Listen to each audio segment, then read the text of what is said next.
sais, il y a des décisions qu'on croit sans conséquence, des choix qu'on répète, encore et encore, parce qu'on se dit « ça va, je gère, rien ne va m'arriver ».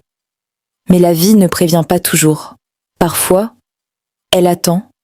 Je vais te raconter l'histoire de Cynthia, une jeune femme du centre du Cameroun.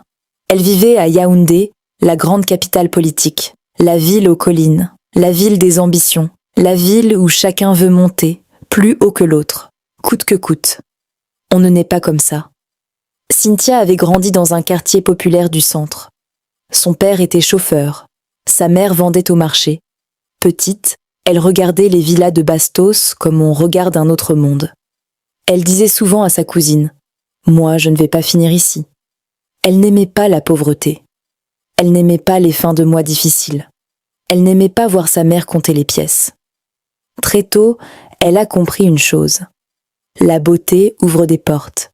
Et elle était belle. À 17 ans déjà, les regards la suivaient. À 20 ans, les propositions commençaient. Elle ne voyait pas ça comme un danger. Elle voyait ça comme une opportunité. À 24 ans, elle maîtrisait l'art de séduire sans s'attacher.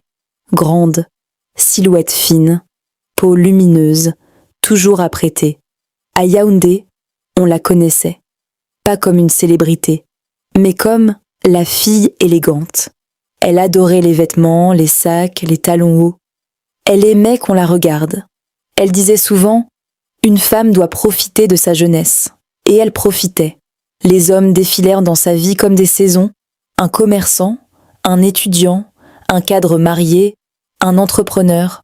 Elle ne cherchait pas l'amour. Elle cherchait l'ascension.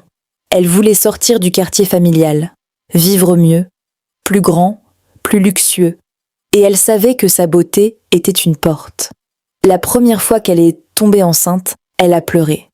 Pas parce qu'elle voulait l'enfant, mais parce que ça compliquait ses plans. Le garçon n'avait pas d'argent, pas d'ambition. Elle a appelé une amie. « Tu connais quelqu'un ?»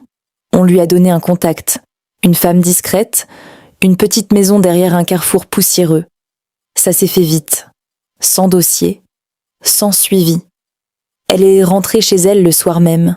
Elle a eu mal, très mal. Mais 2 semaines plus tard, elle sortait déjà en boîte. Elle disait « c'est réglé ». La 2e fois, elle a moins hésité. La 3e fois, elle n'a même plus pleuré. Ses amis commençaient à s'inquiéter. Un soir, autour d'un plat d'ondolé, l'une d'elles lui a dit « Cynthia, tu abuses, ton corps ce n'est pas un jouet ». Elle a levé les yeux au ciel. « Vous dramatisez ». On lui a parlé de pilules contraceptives, d'injections, de préservatifs. Elle a répondu « La pilule fait grossir. Moi je ne suis pas prête à gâter mon corps pour ça ». Elle riait, comme si tout était sous contrôle. Les années passaient, les relations aussi. Elle devenait plus froide, plus stratégique. Elle savait comment parler, comment séduire, comment obtenir un téléphone neuf, un loyer payé, un voyage à Douala. Mais derrière les sourires, il y avait un secret que personne ne connaissait vraiment. Son corps gardait la trace de tout. Les douleurs devenaient plus fréquentes, ses cycles irréguliers, des infections qu'elle traitait à la va-vite. Elle ignorait les signaux. « Je suis encore jeune », c'était sa phrase préférée.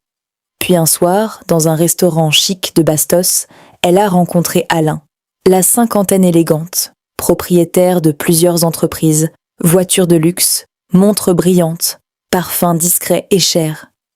Il ne parlait pas fort, il n'avait pas besoin.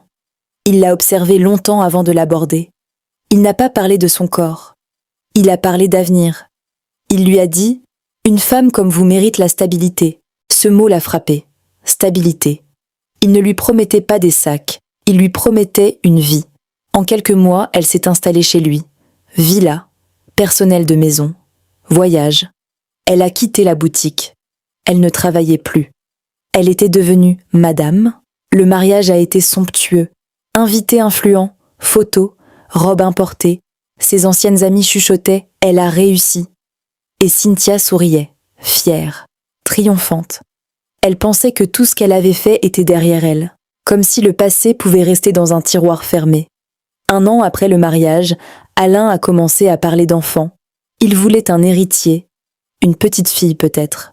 Au début, Elle a esquivé, puis elle a arrêté toute protection. Les mois passaient. Elle commençait à compter les jours, à surveiller son corps, à prier. Chaque retard lui donne de l'espoir, chaque règle la brise. Elle calculait ses cycles, elle espérait, priait. Rien. Elle ne dormait plus. Elle se souvenait de ses agissements passés, des douleurs ressenties lors des avortements, des saignements, des odeurs de désinfectants, des visages pressés. Puis, elle repoussait tous ses souvenirs et priait davantage.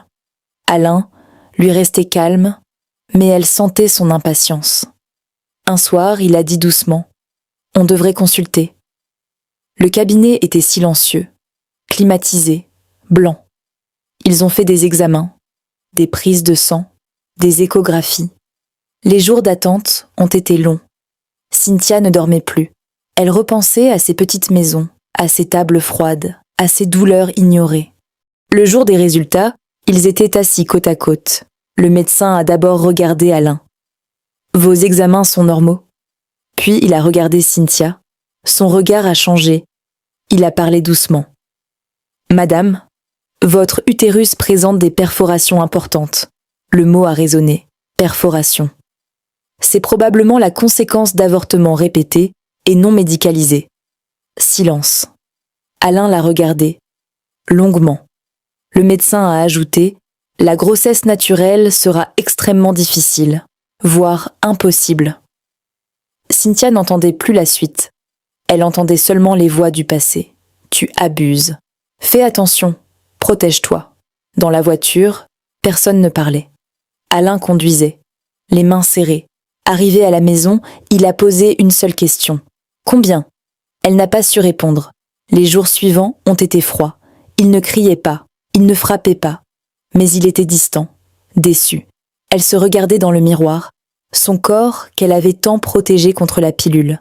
Son ventre qu'elle voulait garder plat, et maintenant, vide. Pour la première fois, elle a compris que le corps a une mémoire, qu'on peut ignorer les conséquences, mais pas les effacer.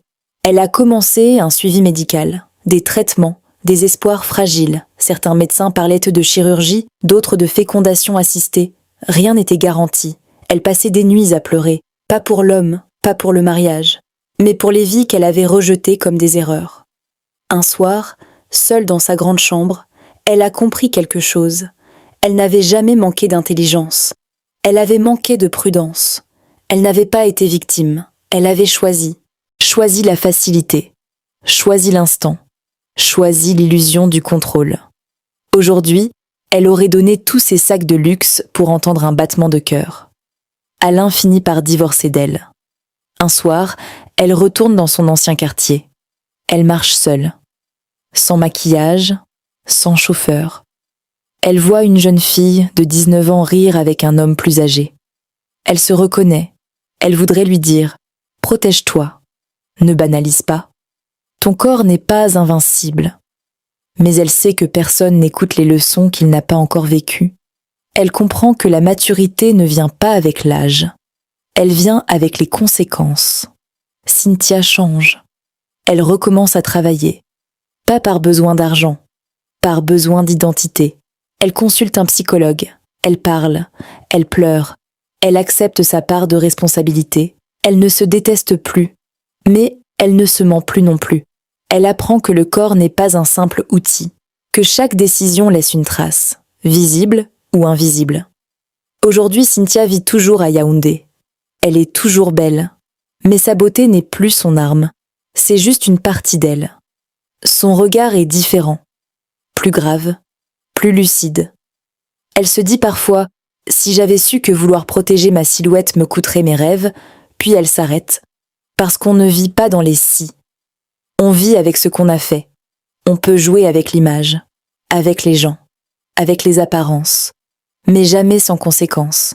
La vie écoute, la vie enregistre. Et un jour, elle répond « Tu sais, le corps n'est pas un ennemi. Ce n'est pas un outil qu'on utilise sans conséquence. Chaque décision laisse une trace, invisible parfois, mais réelle. » Cynthia vit toujours à Yaoundé. Elle est toujours élégante, toujours belle, mais son regard a changé. Il y a dans ses yeux une maturité que ni l'argent ni le mariage ne peuvent acheter. On peut jouer avec le temps, on peut jouer avec les gens, mais on ne joue jamais impunément avec la vie. Si cette histoire t'a touché, laisse un pouce bleu, écris en commentaire ce que tu en penses et partage-la autour de toi. Abonne-toi pour ne manquer aucune de nos prochaines histoires, car ici, chaque conte est une graine. Et chaque graine peut changer une vie.